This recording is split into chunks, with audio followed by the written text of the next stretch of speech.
ছাত্ৰ সন্থাৰ অসমৰ ৰাইজৰ এটাই স্থিতি 1971 চনৰ 24 মাৰ্চ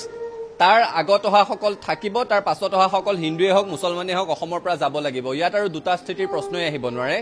আসলতে অসম চৰকাৰ ভাৰত চৰকাৰে বাৰে বাৰে জাতিটোক প্ৰতাৰণা কৰিছে অসম চুক্তিখন সময়মতে ৰূপায়ণ নকৰাৰ কাৰণে জাতিটো এতিয়া সংকটত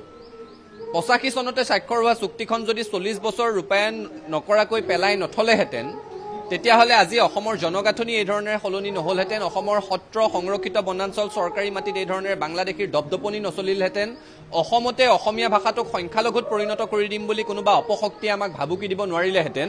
এই পৰিৱেশটোৰ সূচনা হ'ল য'ত ৰাজনৈতিক ক্ষমতা খিলঞ্জীয়া মানুহৰ হাতৰ পৰা গুচি যোৱাৰ উপক্ৰম হৈছে ভূমিৰ অধিকাৰ আমাৰ হাতৰ পৰা গুচি যোৱাৰ উপক্ৰম হৈছে সাংস্কৃতিকভাৱে অৰ্থনৈতিকভাৱে জাতিটোৰ ওপৰত প্ৰভাৱ পৰিছে কেৱল অসম চুক্তিখন ৰূপায়ণ নকৰাৰ বাবে